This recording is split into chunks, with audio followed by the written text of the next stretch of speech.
Olá, sejam todos muito bem-vindos ao Work Talks, o seu podcast do mundo business. Eu sou Danilo Urbano, CEO da Workline, e esse é o podcast oficial da Workline Group. Hoje eu tenho um imenso prazer de receber uma parceira de negócios, uma arquiteta que tem construído um escritório com um conceito de empresa, estruturando projetos. Então, bate-papo, se liga aí que vai ser bem legal. Muito prazer te receber, Luísa Ferraz. Como é que você está? Que bacana, que alegria estar aqui, Danilo. Obrigada pelo convite. Vai ser um prazer compartilhar um pouco do que a gente vem construindo e inspirar outras pessoas também. Pô, que legal, que legal. E antes de a gente continuar esse bate-papo, quero falar mais uma vez da Plume CRM, com mais de 2.500 clientes, já quase 3.000 clientes, estamos muito mais que validado. Eu uso essa ferramenta na minha empresa, já indiquei para vários parceiros e hoje, com imenso prazer, represento essa marca que tem revolucionado os processos da minha empresa. Então, se você quiser conhecer um pouquinho mais, fazer um teste gratuito, clique no link da descrição desse vídeo ou então acesse pelo QR Code que está em algum canto dessa tela aqui. Luísa, a gente costuma dizer o seguinte, a gente bate um papo com os empresários aqui, esquece que os arquitetos, que são os nossos principais parceiros, também são empresários. Também somos. Eles terem um negócio, que eles precisam criar uma estrutura organizacional. E eu trouxe assim, eu falei, cara, eu preciso conversar, porque a gente já fez alguns negócios e a sua maneira de comunicação é muito legal e eu vim acompanhando a sua evolução como empresária também. Queria que você contasse um pouquinho para nós sobre a sua trajetória, de como você iniciou. O espaço aqui é seu, minha querida. Ai, que bacana, eu fico feliz. Realmente é uma construção, né? Porque quando a gente está na faculdade, ninguém fala pra gente que tudo isso precisa ser estruturado como um negócio e não apenas que a gente vai prestar um serviço de arquitetura, mas sim gerir, né, e direcionar uma empresa de arquitetura com equipe, com estrutura e tudo mais. Então, com o passar do tempo, eu precisei me especializar nisso, estudar outras fontes, não só da arquitetura, mas também de outros mercados, para a gente conseguir realmente ter uma empresa mais consolidada e um crescimento mais saudável. Eu vejo muito assim, no mercado de arquitetura, a palavra talvez seria amadorismo no sentido de não pensar numa estrutura como um negócio, né? E quando a gente de fato traz essa estrutura organizacional da empresa, as coisas fluem com mais tranquilidade, a gente vai conseguindo um crescimento mais saudável também. Então, para falar desse início, né, eu acho que vocês fizeram muito parte desse início, né, desde lá do comecinho, a gente teve esse contato pela Workline, pela Marelli, e muita coisa mudou de lá para cá, né? Você consegue ver de fora também, né? Sim. Eu comecei bem na pandemia, então a pandemia começou mais ou menos em março ali, né, que chegou no Brasil efetivamente, e eu iniciei meu escritório, assim, página do Instagram iniciada e iniciou o negócio, né? Sim. Em junho de 2020. Então, esse ano a gente completa 5 anos de escritório. E aí aquela coisa, quando você começa na pandemia, eu não tinha parceiros, não tinha carteira de cliente, não tinha quase nada para começar. E a gente foi desenvolvendo mais na parte do online.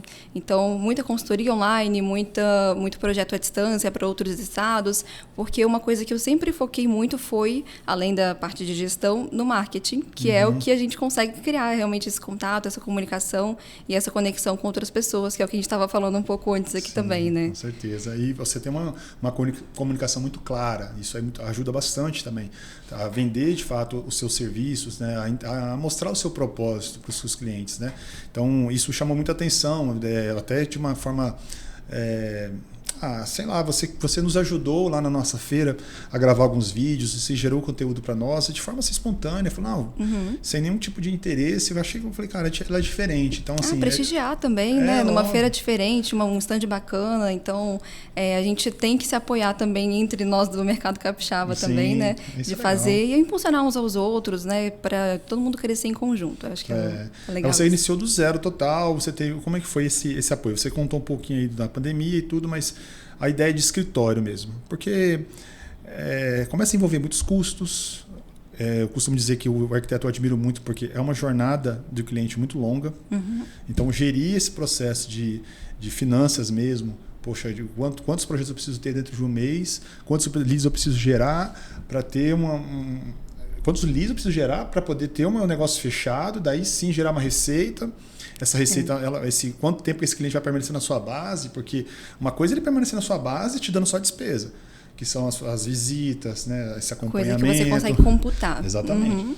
Mas, pelo que eu sei, pelo que eu já conversei com alguns outros profissionais, muitas vezes acham que isso está dentro de um valor de projeto. Não, eu paguei o projeto e você tem que deixar isso muito claro. Poxa, olha, você tem direito a tantas visitas e, obviamente, para precificar aquilo, cada visita custa tanto. Então, você chegou a uma composição de custos. Isso depende de uma estrutura administrativa também, Total. né? Então, como é que você começou a organizar essas questões? Primeiro, tenho que pensar em contratar, fazer projeto, gerir essa carteira, gerir minhas finanças, gerir uma estrutura de pessoas. Conta um pouquinho essa trajetória, como começou a dar essa ideia de construção de empresa. Começando então bem do inicinho, assim, eu sempre fui uma estudante de arquitetura que sempre estagiou. Durante todo o período da faculdade eu fiz estágios em diferentes escritórios de arquitetura, então isso foi muito positivo para me dar bases de como outros escritórios funcionavam, né? E em paralelo eu também, graças ao meu pai que incentivou bem cedinho, fiz um curso de 3D, de um software que é o 3D Max, é um dos mais avançados, assim. Então desde o iníciozinho da faculdade, do segundo período, comecei a prestar serviço de 3D para outros arquitetos também. Então, isso deu uma base legal de contato com profissionais que já estavam atuando, desde ali de muito início, né, da faculdade. E também, eu sempre fui muito curiosa com essa parte de como que funciona um escritório. Para mim, acho que o meu caminho sempre foi certeiro de empreender na arquitetura, que foi o curso que eu escolhi para mim, porque os meus pais são empreendedores. Meu pai tem a empresa dele de projetos de engenharia, minha mãe é arquiteta também, e também tem seu próprio escritório. Então, para mim, sempre foi esse o caminho, e desde sempre eu busquei entender como que funcionava, deixa eu ver como é que é aqui. No estágio, eu sempre estava com aquele ouvidinho atento, assim, para entender o que estava sendo conversado, como que era essa interação com os clientes, porque isso não é falado na faculdade, então a gente realmente tem que buscar de outras fontes, né? E aí, quando eu formei, eu juntei com a minha mãe, que é arquiteta, né? A gente começou uma sociedade em conjunto. E aí, com o passar do tempo, a gente foi descobrindo que nós temos formas de trabalhar bem diferentes e por isso a gente decidiu cada uma de seguir com a sua maneira, assim, mas a gente ainda troca muita figurinha, né? Sempre uma colaborando com a outra. Porém, essa parte metodológica da empresa, eu sou muito metódica. Então, acho que faz muito sentido essa parte de negócios e tudo, porque eu via nessas experiências de trabalho que eu tive anteriormente uma certa desorganização interna que dava para ver assim que a empresa tinha ótimos projetos, as arquitetas super talentosas, mas às vezes alguma coisa interna poderia fazer com que tivesse mais resultados, mais lucro ou uma fluidez melhor na produção. Então eu sempre fui muito ligada nisso. E aí eu pensei, quando eu tiver o meu escritório, eu já quero entender de tudo isso para conseguir trazer isso para o meu cenário. Então, essa sociedade com a minha mãe, né, durou ali 1 ano e meio logo depois que eu formei. Então, acho que a gente decidiu finalizar um pouquinho antes de começar a pandemia. Aí eu fiquei esses primeiros meses ali estudando bastante, vendo todas aquelas lives que estavam acontecendo, né, de negócios, e fui estudando. Tinha um caderninho que, páginas e páginas e páginas de anotação, e com isso foi me dando essa base para estruturar o início, que foi muito focado na estruturação do passo a passo ali, de ter templates, padrões, que eu pudesse garantir um padrão de qualidade, mesmo trabalhando sozinha, eu já tinha isso. Sim. E também na parte de marketing, que era onde as pessoas iam conseguir me conhecer, onde eu ia conseguir me conectar, já que eu não tinha o contato ao vivo, né? E no início até foi um pouco difícil isso, porque eu não tinha parceiros também de trabalho. Então, fornecedores, os lojistas, eu fui começar a conhecer isso mais ou menos 1 ano e meio, 2 anos depois de começar, de fato, o meu escritório. Então, foi bem uma construção que começou um pouco atípica, né, ali na pandemia, mas sempre com muito estudo para conseguir trazer esse entendimento do que é um negócio. E aí, mesmo trabalhando de casa, sozinha, no inicinho, 6 meses depois que eu comecei, eu já contratei a minha primeira estagiária e, ao mesmo tempo em que ela estagiava comigo, eu ainda fazia freela de 3D. Então, tipo assim, mesmo tendo a minha empresa, eu ainda tinha um pezinho de meia, digamos assim, né? Em outro negócio, por medo do financeiro não dar certo nesse primeiro momento. Sim. E eu sabia que com esse pezinho de meia eu conseguiria pagar a estagiária, ter ali uma retirada mínima, mas sempre sabendo que equipe é uma das bases para a gente conseguir estruturar um bom negócio, porque a gente não faz nada sozinho. Então, quando a gente tem boas pessoas do nosso lado, as coisas realmente fluem com mais facilidade, a gente consegue resultados melhores, e desde então eu trabalhei muito essa base de equipe, que eu acho que é o pilar aí do negócio para ele dar certo. E acho que até eu vejo isso muito na Marelli também, né? Você tem uma boa equipe e você vê como que isso faz diferença para que a gente tenha bons resultados também, né? Isso é verdade, é bem desafiador, né? Porque você está lidando com pessoas de culturas diferentes, de pensamentos diferentes, mentalidade diferente. Uma coisa que eu sempre digo que é trazer as pessoas para o nível que você contrata, ao nível de consciência do seu, é bem difícil. Você tem um nível de consciência, você estudou, passou por algumas situações, aí você teve um aprendizado em casa e tudo. Aí você vai conhecer uma pessoa que também estudou, mas teve uma outra criação, um outro nível de consciência. E ele alinhar esses níveis de consciência para desenvolver um projeto junto é bem difícil, né? Então, quando você cria uma estrutura para as pessoas seguirem, porque eu acredito muito que a arquitetura é algo realmente inspirador, né? Uma coisa que tem que amar muito o que faz, porque você vai transmitir, você vai realizar sonhos, né? Exato. Você vai cuidar, tanto seja empresarial, seja residencial, que eu acredito que seja o seu principal foco hoje é o residencial, né? Residencial e corporativo. Corporativo são os também, né? Uhum. E só que você está realizando sonhos. O cara que vai sair de casa vai passar mais tempo na empresa. É muita expectativa. Muita expectativa, né? Você tem ali a expectativa de prazo, de investimento, de imaginação, né? O que a pessoa ficou ali consolidando na mente, que vai ser aquele espaço. O residencial, ele está ainda mais atrelado a essa parte do emocional, né? Porque a gente está falando de lares, de residências, e o corporativo está muito associado também a prazo, a financeiro, as coisas fluírem com exatidão. Exatamente. Então, são braços diferentes, mas que eu gosto muito das duas linhas de trabalho, mas é necessário, de fato, você ter todos esses pratinhos equilibrados, né? A vivência de entender o que é interessante de trazer para aquele projeto, a escuta para entender aquilo que é importante para o cliente e trabalhar isso dentro da nossa estrutura com uma equipe alinhada, engajada, motivada, né? Que vai trazer ideias também para o projeto e ter toda essa base administrativa onde a gente consegue garantir que todo esse trabalho também está sendo rentável para o escritório, porque é assim que a gente cria uma empresa saudável, né? Não somente com projetos rodando, mas isso tem que ter, a gente precisa dessas métricas, né, que vem aí a parte metódica que eu gosto de analisar, essas métricas para a gente saber que está dando certo, para a gente saber que está dando lucro, que está dando resultado e conseguir cada vez mais investir numa entrega melhor, em padrões que vão satisfazer mais os nossos clientes. Então, é sempre um trabalho de reinvestimento no negócio também. Hoje você recebe muitos clientes no seu escritório? Sim, a gente tem... na verdade, a gente sempre busca, assim... Muita reunião online, às vezes, é por isso que eu pergunto, tem muita reunião online hoje. Eu gosto muito do presencial, Sim. Porque acho que a gente tem um contato melhor, a gente consegue explicar melhor, passar melhor das ideias e, de fato, acolher o cliente no escritório, né? Eu acho que isso é tão bacana. Mas eu também eu gosto muito de flexibilizar. Eu acho que hoje em dia a gente tem tantas ferramentas para flexibilizar a nossa comunicação e tudo mais. Então, quando tem alguma dificuldade de deslocamento ou de tempo, uma reunião online resolve, que é uma beleza. Então, fica a critério assim, do que a gente consegue de melhor para aquele momento.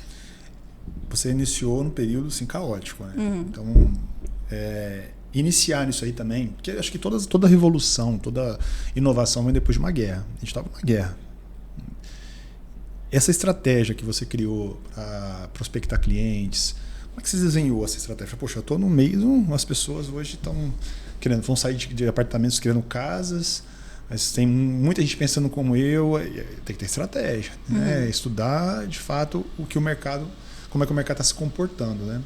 Você bolou isso aí, foi intuitiva, você foi criando, vou continuar fazendo o que eu sei fazer aqui de melhor, que é a comunicação. Como é que foi essa estratégia para você atingir o nível de clientes que fez você, obviamente, ir crescendo, né? Sim, no início eu precisava muito mostrar o que eu sabia, né? Então, o primeiro tipo de conteúdo que eu fui desenvolvendo foram as dicas, né? Explicar o porquê dos projetos, mostrar o porquê que aquelas escolhas foram feitas com base técnica, né? Porquê que a gente inseriu aquilo ali. Então, eu sempre, desde o início, tentei trazer esse conhecimento ali para que ficasse claro, né? Que um projeto ele não é apenas uma imagem bonitinha que a gente faz ali, tem muito embasamento técnico em relação à medida e ergonomia e também na parte mais psicológica, que é o entendimento do cliente. Então, tudo isso em conjunto é o que faz unir um projeto, né? Mais nosso senso de harmonia, de estética e tudo isso. Então, acho que o principal foi mostrar que eu tenho esse conhecimento e eu consigo trazer para o cliente a solução. É isso que a pessoa busca, né? A solução para os problemas que eles têm. E tudo foi muito estudando também, ao mesmo tempo, marketing digital. E eu acho que o principal que é o que diferencia sempre uma pessoa que está dando certo de uma pessoa que quer dar certo, é fazer.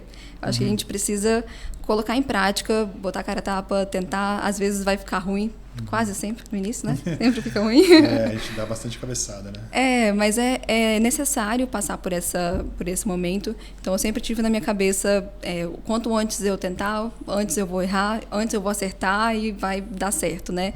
Então, eu sou uma pessoa muito tímida, né? Sempre tive muito vergonha de comunicação no geral, assim, em público, nas redes sociais. É difícil acreditar. Hoje em dia, talvez, mas é algo que sempre veio comigo, assim, uma característica expressiva. Eu sou uma pessoa muito tímida. Na faculdade, eu entrava muda, saía calada. E aí...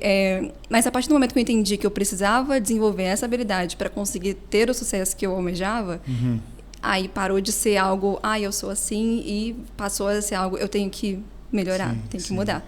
Então, acho que esse foi o principal. Sempre que me perguntam também, mas você fala bem, não sei o que mais, eu falo, gente, eu não falava nada, muito menos bem. E agora é treinando, é tentando, é a vontade mesmo que faz a gente ir tentando fazer cada vez melhor e tentando, uma hora a gente consegue também, né? Mas tudo são crenças, né, Luísa? Porque se você começa a acreditar de fato que você é uma pessoa tímida, isso vai te travando cada vez mais. Né? Eu não imaginava fazer o que eu estou fazendo aqui hoje. Aquele cara cabeludão, metaleiro, tal, que só queria saber de ouvir som, um dia está comunicando com grandes empresários, visitando essas empresas, negociando, realizando o sonho deles também, que é entregando aquele escritório pronto. Eu fui querendo quebrar essas crenças de fato, porque além de você acreditar nisso, se você não tirar essa crença, as pessoas também começam a te julgar. Você é muito tímido, você não vai conseguir. Né? Começa a te julgar. Mas você, além disso, de ter toda essa estratégia, você criou um método, o método Create. Eu queria que você falasse desse método Create. Eu recebi isso e falei, cara, que diferente. Então, uma pessoa já que montou um negócio, já criou um método de gestão. Né? Eu queria que você falasse um pouquinho sobre o método Create. O Create é o nosso método de atendimento, são os pilares do nosso negócio. Então, criando mesmo a cultura organizacional, que é uma coisa que a gente trabalha num negócio para que toda a equipe esteja alinhada com aquilo que a gente acredita, eu fui identificando pilares que fazem parte da nossa tratativa com o cliente, do que a gente entrega e do que a gente objetiva, né? Então, com isso, eu consegui formar essa sigla, mas o Create nada mais é do que a soma dos pilares, que é o compromisso em trazer, com os prazos, com o cliente, com as entregas, o refinamento em relação aos detalhes do projeto, da sofisticação em que a gente trabalha, a essência do cliente, que está sempre aparecendo ali de alguma forma. Deixa eu voltar, Create. Isso, o acolhimento, que é um ponto em que a gente tem na transformação, tanto em relação a como o ambiente se comporta, no sentido de acolher as pessoas, mas também na nossa tratativa com o cliente, no sentido de sempre deixar à vontade, entender quais são as dores, quais são os problemas. Então, o acolhimento é um ponto importante. A transformação é o T do Create, que é o que a gente objetiva. Então, não apenas entregar um projeto ali no papel, que é algo que vai continuar no campo dos sonhos, mas sim transformar o ambiente para que o cliente tenha o resultado efetivo daquilo que ele está buscando, né, que ele está sonhando. Então, a gente conduz o cliente também para a realização, com acompanhamento de obra, com o auxílio dos fornecedores, e a excelência, que é o que a gente busca a cada dia, né, de trazer mais melhorias na nossa entrega, de sempre estar buscando melhorar. Então, com esses pilares, a gente desenvolveu o método Create, que é o que realmente direciona o nosso trabalho. Legal. Exatamente. Muito bacana. Tem um livro que eu estou lendo agora chamado Comece pelo Porquê, do Simon Sinek, né? E aquele livro, ele só complementou o que eu sabia de maneira intrínseca. Eu tinha um sentimento muito grande quando você cria alguma coisa, né? Tem que ter um porquê. Né? E aí você desenvolve o como e o que você faz. E nessa sequência, se a gente não tiver isso muito claro para nós, a gente não consegue transmitir. Aí você só vai ser mais um no mercado.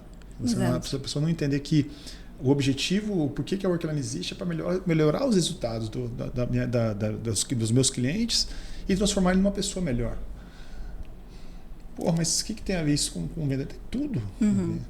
A partir do momento que eu levo saúde, segurança para o ambiente de trabalho dele, ele vai ser uma pessoa, aquele empresário vai ser uma pessoa melhor. Com certeza. Ele está realizando, eu estou realizando um sonho ele ali, que é ter algo que funcione, que vai trazer lucros para a empresa dele, que tem que ser... É um agente de transformação. Exatamente. Né? Então, isso daí que você criou é sensacional e dá muito direcionamento para novos profissionais que estão vindo, porque se você não se inovar, de fato, eu conversei com o Max esses dias aqui, ele falando, a gente estava conversando sobre isso, de 400 a 600 formandos por semestre de arquitetura. Uhum. Como é que você vai se diferenciar no mercado? Se você for, eu faço projeto de arquitetura. Tá. Pois é. E aí, né? Então, Exato, você acredita que isso faz toda a diferença, né? Faz, porque eu acredito também, até com esse avanço da inteligência artificial, tudo que a gente vai acompanhando, eu também tento me manter bastante atualizada em relação a isso. Uhum. O que talvez as pessoas acreditem que é o que o arquiteto entrega, né? Talvez um desenho bonito, um ambiente ali, né, na imagem bonitinho. Isso hoje a inteligência artificial pode te fornecer. Mas toda essa parte embasada ali do atendimento, da escuta ativa para o que o cliente precisa, entender de fato o que é melhor para ele e trazer isso, transformar isso num projeto, em algo palpável. E, além disso, conduzir para que isso aconteça na vida real, isso é algo que nenhuma inteligência artificial vai te entregar, assim, e também é algo que a experiência vai dando e justamente características que nós, como profissionais, vamos aprimorando, refinando com o passar do tempo, que são diferenciais que a gente consegue realmente trazer resultados concretos para os clientes. Então, quando a gente consegue expressar isso, acho que os clientes vêm alinhados com isso também, e é muito bacana ver que cada vez mais os clientes que aparecem para mim no escritório, eles estão muito alinhados até com o meu estilo de ser, assim, mais tranquilo, também mais detalhistas, e é bacana porque isso fica muito natural, assim, dentro do escritório, né? Fica um relacionamento muito bacana. Tem que ser fluido, né? Exato. Não é nem questão de querer polemizar, não, mas eu conversei há um tempo atrás com a Ximene Vilar, e ela falando sobre... A palavra até é um pouco pesada, clientes abusadores, ela usa esse termo assim, mas realmente aí, tirando o termo pejorativo da coisa mesmo, de abuso do que deu um contrato. Aí você limita tantas visitas durante a obra, tantas revisões, aquela coisa, faz um contrato muito bem elaboradinho. E por muitas vezes a pessoa, por achar, o mercado tem muita concorrência, se não me ceder, tchau, eu vou para o outro. Impor essa autoridade, de falar assim, olha, deixar isso muito claro no início. Isso faz parte também do seu brief inicial, deixar isso muito claro. Porque, como eu falei, a jornada do cliente de vocês é muito longa. Muito longa. E não acaba, porque eu também sou cliente, fui cliente na loja 1, na loja 2. Os grupos existem até hoje lá. Né? Eu mesmo que saí dos grupos, porque já não fazia mais sentido. Né? Mas os grupos continuam existindo, porque eles se colocaram à disposição. Eu tenho bom senso, mas será que todo mundo tem esse bom senso de saber, poxa, já me entregou, o que eu fui pago já foi entregue. Eu não tenho que ficar tendo, eu preciso agora de uma outra consultoria, eu vou pagar uma nova consultoria. Isso aí a gente chama de um upsell, né? Você está vendendo novos serviços dentro, né? Ou um cross-sell, né? Você está vendendo novos serviços dentro do que você já contratou. Como é que é lidar com pessoas que não entendem o limite de um contrato? Como é que você conduz isso daí? Porque, você tem uma linguagem corporal, uma pessoa um pouco mais tímida. Isso, de uma certa forma, te atrapalha numa hora de uma negociação? Você acha que você consegue impor isso muito claramente, tranquilamente, para o cliente? Olha, o seu limite é aqui. Então, para a gente garantir um fluxo de tratativa ali com o cliente, acho que o pilar mais importante é a gente saber conduzir esse cliente. Então, eu também participando de várias rodas de conversa, né, com arquitetos diferentes, eu escuto muito isso também, né, de, poxa, cliente sem noção, fala isso, fala aquilo, mas quando a gente para analisar de verdade, o grande responsável de acontecimentos como esses, né, são nós mesmos, em relação ao posicionamento com o cliente, a conduzir de fato como são as etapas. Então, lá no escritório, o que eu faço? Quando eu apresento a proposta financeira, antes do cliente fechar, quando a gente vai fazer de fato a primeira reunião de contato ali, eu apresento como que funciona toda a estrutura do escritório em relação às entregas, às etapas, como são as visitas, como que é toda essa tratativa, né, para já, desde o primeiro contato, a pessoa entender que ela está entrando numa estrutura organizada, que tem um passo a passo, um início, meio e fim para tudo, que nós temos equipe, que nós temos suporte. Então, Então, o cliente que entra nessa estrutura organizada, ele se sente bem seguro, né, daquilo que ele está contratando e vai entendendo cada vez mais nós como profissionais em que ele pode confiar. Então, eu percebo muito, depois que eu comecei a utilizar essa organização, que essa postura de, às vezes, mandar mensagem tarde da noite esperando uma resposta naquele momento, isso muda. Então, é a forma com que a gente lida e trabalha esse cliente. Essa questão de, por exemplo, mensagens, né, em horários ruins, eu falo para o cliente, olha, a gente tem um grupo de suporte em que você pode mandar mensagem qualquer hora. Eu sei que às vezes a gente lembra, domingo, 10 horas da noite, lembrei de uma coisa importante de falar com a arquiteta. Não segura, manda lá. A gente vai te responder assim que a gente entrar no nosso horário comercial. Não significa que mandou mensagem, pá, uma resposta na hora. Não é imediato, né? Somos seres humanos, todos precisamos descansar. Não temos só você como cliente também, porque atendimento é uma coisa que eu acho tão importante, assim, eu coloco sempre como prioridade lá no escritório. O atendimento, se o cliente manda uma mensagem, tenta responder o mais rápido possível, porque a gente tem que dar esse suporte mesmo. Muitas vezes eu estou em atendimento, então a minha equipe faz parte de todos os grupos de suporte, justamente para quando eu não consigo dar esse suporte imediatamente, ter alguém ali para falar, vou confirmar aqui com a Lu, já te falo, ou então já tem a resposta, né, quando é alguma coisa referente ao projeto. E aí com isso a gente consegue manter o cliente tranquilo, né, dentro dessa estrutura. E também uma outra ferramenta que a gente usa bem bacana de controle, assim, para o cliente ficar tranquilo em relação a prazos também, que eu acho que é uma outra queixa de muitos arquitetos, é a linha do tempo. A gente, a cada etapa que é aprovada, manda uma linha do tempo que tem toda a ordem cronológica, né, das etapas e o prazo para a próxima etapa. Então, o prazo é uma coisa muito séria no meu escritório. A gente segue bem à risca, assim, qualquer necessidade de ajuste, isso é comunicado com antecedência, mas uma data que foi prometida, ela vai ser cumprida. Então, a gente tem reuniões semanais para que isso aconteça, de planejamento interno, né? E aí, com essas datas que a gente passa para o cliente com antecedência, ele já sabe, poxa, minha reunião está prevista ali para o dia 8 de abril, então, uns 3 dias, 4 dias antes eu vou mandar uma mensagem fazendo esse agendamento. Então, a gente vai mantendo esses ânimos controlados dessa forma também. Entendi. Isso é importante porque se não for uma coisa muito clara, né, tem gente que realmente se perde nesse caminho aí. Muito. E eu acho que essa parte de obra também é onde a gente mais tem estresse envolvido, digamos assim, né? Porque quando uma obra inicia, a gente tem muito mais pessoas envolvidas e não apenas escritório e cliente. Então, quando a gente está na etapa de projeto, é muito mais tranquilo a gente lidar com o cliente. Eu acho que a maioria das queixas que eu já passei, que eu escuto também, tem a ver com a etapa de obra, que é o momento onde está tudo acontecendo, é o momento onde o dinheiro começa a sair de verdade, né? E aí, hoje em dia, a gente separa esses dois momentos.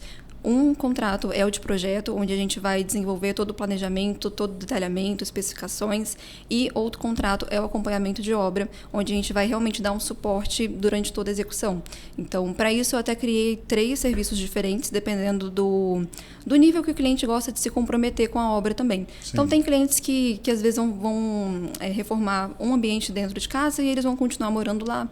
Então, ele já tem esse contato direto ali, gosta de se envolver com a obra. Então, a gente faz a contratação de visitas mais pontuais. Quando é um cliente que não tem muito tempo, a gente já tem o acompanhamento completo da obra, que é um monitoramento onde a gente vai semanalmente, faz todo o relatório de obra, mantém o contato com todos os fornecedores, e o cliente só fica, de fato, a par das decisões importantes ou de pagamentos que precisam ser feitos. Então, com esses 2 serviços também, acho que deixou bem claro o que é projeto, o que é acompanhamento de obra. Isso facilitou bastante também. Facilitou bastante, né? Sobre a parte de inspirações. Hoje você busca inspirações em feiras, as suas viagens, realmente para trazer alguma novidade, se manter atualizada. Como é esse estudo seu hoje? É acompanhar o que está acontecendo a nível mundial? Acho que a gente que trabalha com arquitetura está o tempo inteiro, 24 horas por dia, inspirando, trazendo sempre um olhar ativo a tudo ao redor para a gente visualizar coisas diferentes. Às vezes, até mesmo locais que a gente vai, com frequência, assim, tem certo dia que você está com um olhar diferente para aquilo, você presta atenção num detalhe diferente e que isso linka com alguma solução que você precisa trazer para um projeto, né? Então, feiras são muito importantes da gente participar para se manter atualizado, né, do que está acontecendo de novo no mercado. Cada vez mais tem mais soluções que agregam tecnologia e é muito interessante que a gente traga isso em primeira mão para os clientes também. Viagens são excepcionais, porque a gente tem um parâmetro do mundo exterior, assim, né? No ano passado eu fui para os Estados Unidos e é muito bacana ver como que a estrutura lá realmente é muito, muito moderna, né? Eu estive na Califórnia, né? o estilo de construção é diferente. Uma coisa que eu acho muito bacana lá também é tipo a parte cenográfica um Starbucks, por exemplo, né? Uma cafeteria. Em cada cidade, dependendo da temática do local, ela é trabalhada de um jeito completamente diferente, sem perder a essência da marca, mas com a essência do lugar também. Então, é legal ver como que isso vai sendo aplicado de formas diferentes. E eu acho que ser arquiteto é estar se inspirando o tempo inteiro com tudo e todos. Ah, que legal. Nossa, muito bacana. O Salão do Móvel de Milão, você chegou aí alguma vez? Você já pretende... Estou planejando ano que vem. Agora? Isso vai ser a primeira. Eu pretendo ir. Eu acho que desse ano ainda não devo ir. Já o ano que vem eu devo ir em duas feiras, que é em Colônia, na Alemanha, que já voltada para o corporativo total do Salão do Milão. Porque eu sempre gostei muito de feira também. E eu acho que nos traz realmente uma oxigenação diferente, né? Algo mais inspirador. Só que, assim, mesmo trazendo inspiração para isso, o toque da Luísa, hoje, acho que é uma construção, obviamente, né? A pessoa bater o olho ali e já começar a reconhecer, você hoje já tem essa identidade dentro dos seus projetos. Acontece muito com os arquitetos isso, né? Tem a sua própria identidade, né, em cima de algum projeto, algum detalhezinho. Você tá bem antenada a essa atualidade, principalmente das empresas. Eu vi aquele projeto que você fez com a gente agora. Foi uma escola de música, É uma empresa de gestão, é um software de gestão para escolas. Para escolas, isso, exatamente. Cara, ficou super moderno, aquele negócio totalmente mais orgânico, né? Descontraído. Nada que leve à distração também, mas o toque da Luísa ali nesse projeto. O cliente te deixou à vontade para você também se inspirar, você brifou, mas aí você trouxe as suas ideias. Isso é muito, muito presente nos seus projetos hoje, o seu toque. Sim, eu acho que é o que os clientes buscam hoje em dia, né? Muitos clientes vêm com algumas ideias bem formuladas e a gente absorve bastante disso, mas também identifica o que pode ser mais interessante para aquele projeto. E nesse caso desse projeto em particular, que ficou super bacana, eles têm uma pegada muito criativa também. Então, eu diria que, assim, juntando com o toque que eu tento trazer para todos os projetos, que os pilares são o aconchego, acho super importante a gente estar muito bem confortável dentro dos ambientes, a sofisticação, que é trazer esse refinamento nos detalhes, e o equilíbrio. Acho que o equilíbrio é algo que traz essa harmonia geral em relação tanto aos materiais estarem em equilíbrio, às formas. Então, ali a gente trabalhou, né, algumas formas retas, mas formas orgânicas também, que vão equilibrando a proposta e não deixa nada monótono. Então, acho que são elementos assim, que são trabalhados em todos os projetos que a gente desenvolve e que nesse também aflorou bastante, porque a criatividade foi deixada bem a nosso gosto, assim. Então, a gente trouxe uma proposta que foi aprovada de primeira no 3D. Legal. E você vê que é um projeto que ele está bem diferente, né? Ele tem cores, ele tem formas diferentes. E os clientes confiaram super na gente e ainda aprovaram de primeira essa proposta mais ousada, assim, que a gente trouxe também. Dentro desse conceito, você acredita de fato que o ambiente impacta na produtividade do colaborador, falando de nível corporativo? Com certeza. Total, né?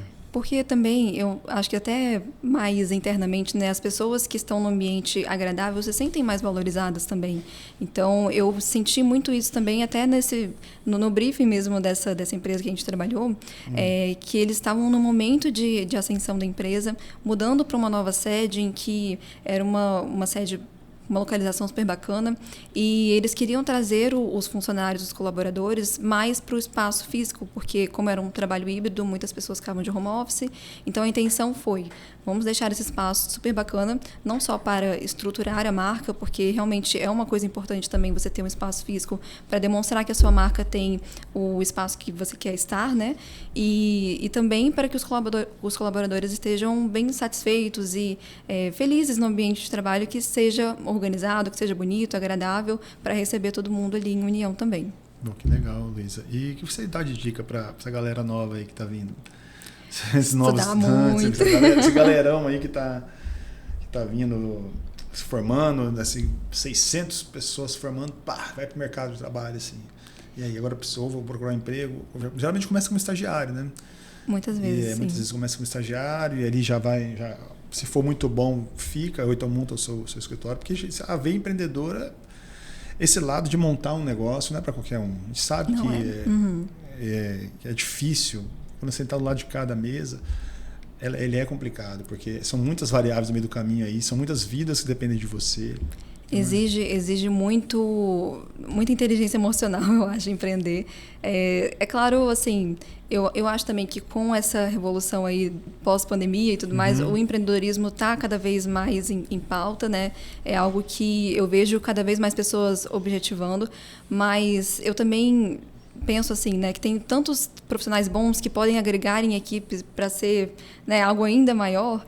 E eu acho que o empreender não é o único caminho. A gente precisa querer, né, é o primeiro ponto, mas também ter algumas habilidades, características ali que vão ser essenciais para que a gente consiga, de fato, ter sucesso nisso.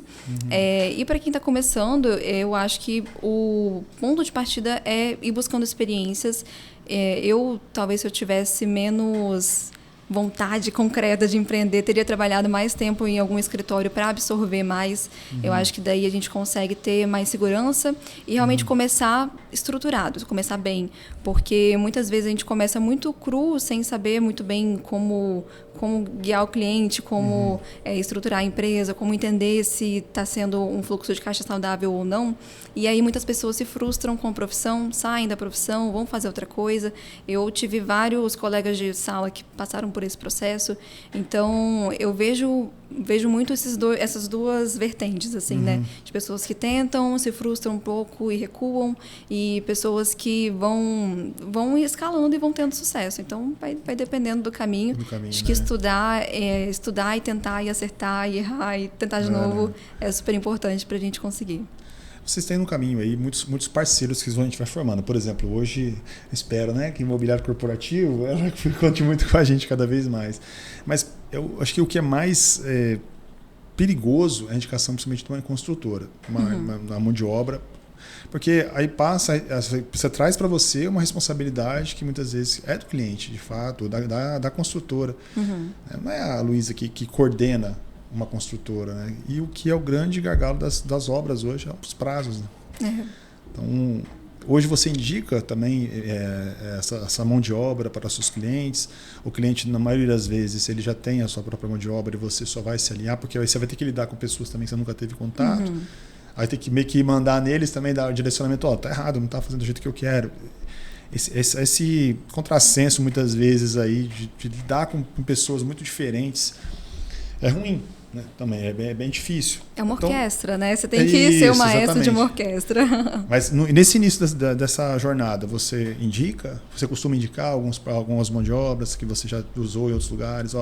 Se você ainda não tem, você tem essa mão de obra que ela é muito boa. A gente indica pessoas com quem a gente já trabalhou e deu certo.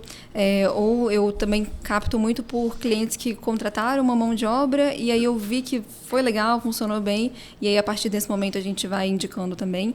Então, assim que eu conheci a maioria dos bons fornecedores, mas eu faço um trabalho bem bacana também de conhecer novos fornecedores. Eu acho que é importante a gente conhecer de perto. Então, até nos últimos meses eu tenho dedicado mais do meu tempo a estar mais perto das lojas, dos fornecedores em si, para a gente entender de fato como que funciona o trabalho deles, como que é a estrutura interna ali, para no momento de indicar para um cliente ter mais certeza de que aquilo é uma boa indicação e de que vai ser um bom negócio para ele. Que esse é o principal, né? A gente quer o sucesso do nosso projeto depende de outras pessoas. Então, a gente precisa contar com boas pessoas para conseguir tirar isso do papel. Pessoas que entregam com qualidade, mas eu acho que principalmente que tenham um bom atendimento, um bom pós-venda e um bom, assim, vamos todos unidos vencer essa obra, porque precisa desse apoio de todos para as coisas funcionarem.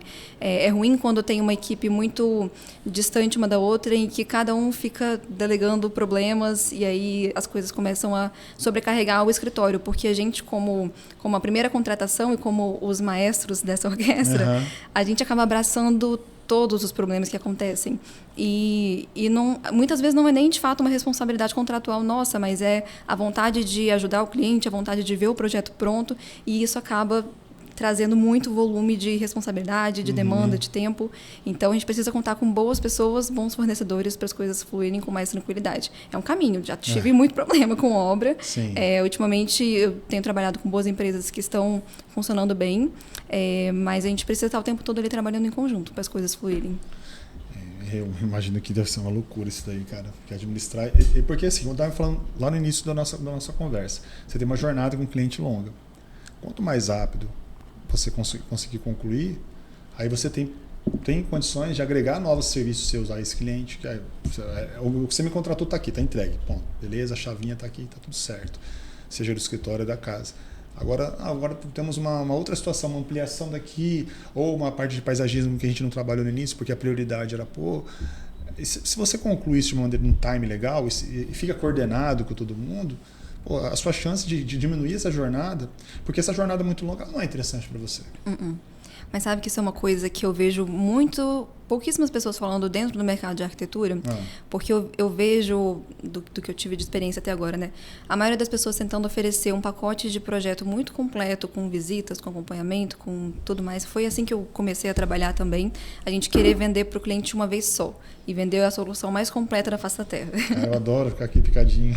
Então, e aí foi quando eu comecei a identificar que essa solução mais completa da face da Terra que eu estava oferecendo não era melhor para todo mundo. Tinha clientes que precisavam de mais suporte na obra, em que eles realmente queriam um acompanhamento de perto e às vezes esse acompanhamento que eu considerava completo não era o suficiente para eles. E tinha o contrário também, de clientes que não iam executar nesse primeiro momento ou que eles iam ficar tomando conta de tudo e a gente seria muito pouco demandado, então eu estava vendendo um pacote acima do que ele precisava.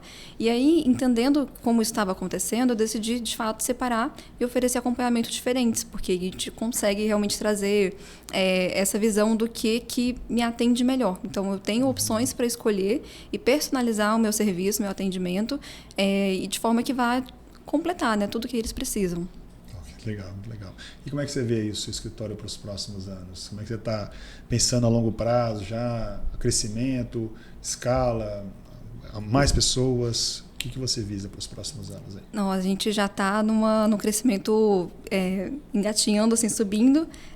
Hoje mesmo começou uma nova colaboradora, uma nova arquiteta lá com a gente, então a equipe está crescendo também. Eu gosto de manter um escritório um pouco mais compacto, porque eu gosto de ter o contato mais perto com os clientes. Eu não me imagino num escritório de 10, 15 colaboradores, porque esse contato próximo com o cliente é algo que eu faço questão, que é uma das coisas que eu mais gosto na profissão, né? De estar junto ali e de ver acontecer. Então, quando a gente tem uma estrutura grande demais, acaba que você perde um pouco desse contato. Então, é a gente cada vez mais conseguir refinar essa entrega, se tornando um escritório de referência na cidade, no estado, no país, e aí vai. E, de fato, trazendo clientes que concordam com a nossa visão, que vão vestir a camisa junto com a gente para realmente criar projetos que são bem significativos. Então, é um caminho que a gente vai traçando aí. Nos últimos 5 anos, muita coisa cresceu tão rápido, né? E aí a gente vai estruturando cada vez mais para que isso continue como um crescimento saudável. Que legal. O digital, ele também presente, né? E ele meio que tirou as barreiras das fronteiras, né? Hoje você tem clientes fora do estado do Espírito Santo? Eu tenho clientes fora do Brasil também. Fora do Brasil, né? Então, eu comecei muito no online pelo Brasil todo, mas também tive conexões super bacanas fora do país. Então, a gente tem projetos em Nova York, tem projeto em Paris, tem projeto na Califórnia também. E com isso... E uma coisa bem curiosa também é que a gente... Não sei muito bem como que isso aconteceu, mas muitos clientes de fora do país que têm apartamentos aqui em que a gente está conduzindo toda a reforma à distância para eles, porém presencialmente para a obra. Então, é super bacana também nesse formato, porque a gente consegue trazer esse acompanhamento bem de perto do que está acontecendo, mantendo o cliente atualizado de tudo, né? E cuidando para que quando ele voltar ao Brasil, tenha tudo prontinho lá esperando por ele. Legal. Hoje a sua principal rede social é o Instagram. É o Instagram. LinkedIn hoje você está presente também? No meu LinkedIn fala que eu estou estagiando ainda. Estagiando ainda, né? Tá bem desatualizado. O LinkedIn é uma ferramenta que ela é bem complexa de mexer, né? Mas para prospectar empresas não existe. Essencial. Não existe igual, cara. Ela é fora. Inclusive tem o Sales Navigator, que é a parte mais profissional do LinkedIn ainda, que aí de fato é para vender mesmo pelo LinkedIn, né? A minha cunhada é especialista em LinkedIn, e eu já conversei com ela, troquei umas ideias para de fato começar, né, integrar nessa rede social, mas é algo que sempre fica para depois. Infelizmente a gente prioriza os atendimentos, prioriza o mundo. Em que sentido? De ensinar a mexer na ferramenta mesmo? Ela trabalha com com direcionamento para mudança de carreira. Então, ela ensina as pessoas também a se posicionar no LinkedIn para conseguir vagas, né, que as pessoas almejam. Então, com isso, ela tem muito conhecimento da ferramenta e chegou a me passar alguns insights para conseguir deixar, né, mais direcionado para o público que eu quero atingir também, mas falta aquele momento de sentar e fazer. De fato. Mas olha, você tem que, de fato, explorar bastante a sua metodologia, tá? Deixar isso muito claro para os clientes, isso atrai, sabe? Porque as pessoas conectam muito com isso, quando a pessoa tem um ideal, né? O profissional tem um ideal, assim, que tem uma organização, faz toda a diferença. Luiz, olha, eu adorei bater esse papo com você aqui, foi sensacional. Você que acompanhou até agora aqui, você viu que a gente falou de empreendedorismo, de arquitetura, de inovação, de metodologia. Então, um bate-papo muito rico que pode fazer muito sentido para você ou para quem você goste. Então, não deixe de se inscrever no nosso canal, curtir, compartilhar. Eu queria que você aproveitasse esse momento, falar das suas redes, como as pessoas te encontram, seu site, suas redes sociais. A maneira mais fácil de te achar para contratar o seu serviço, conhecer um pouco mais do teu trabalho também. No Instagram, no @luisaferrazarquitetura, tudo junto. Minha ferramenta de comunicação principal. Dali tem o link do site, o link do WhatsApp, tudo onde a gente pode se conectar. Vai ser um prazer receber todo mundo lá. É um prazer sempre compartilhar um pouco do que a gente faz, do que a gente acredita. E eu adorei estar aqui hoje. Obrigada pelo convite. Legal. Se você pudesse hoje dar uma dica assim, legal, em uma única frase, o que você diria para dentro da sua área, para quem quer empreender, quem quer começar, principalmente na área da arquitetura, que é a sua área mesmo, dá um insight aí para essa pessoa, aproveita esse momento aqui e dá um estalo. Acho que o principal é a gente realmente se estruturar, conhecer, estudar, porque a base de conhecimento que a faculdade dá não é o suficiente para a gente, de fato, empreender. Hoje eu participo de uma mentoria muito bacana em que a gente trabalha gestão, equipe e estratégia, e esses são realmente os pilares para um negócio de sucesso começar a decolar. Então, é investir em conhecimento, e aplicar. Não apenas investir em conhecimento. Isso é fácil, não torna um obeso intelectual. Exato. Não adianta nada, né? Você ficar comendo e não só praticar. Recebe e não bota para fora. É isso aí. Gente, olha, então mais uma vez, não deixe de se inscrever no nosso canal. No Spotify também, curta lá. Siga nosso canal lá no Spotify também. Luísa, mais uma vez, muitíssimo obrigado pela oportunidade de bater esse papo com você aqui. Eu que agradeço, conversar mais vezes com você, gente. Valeu, tchau, tchau.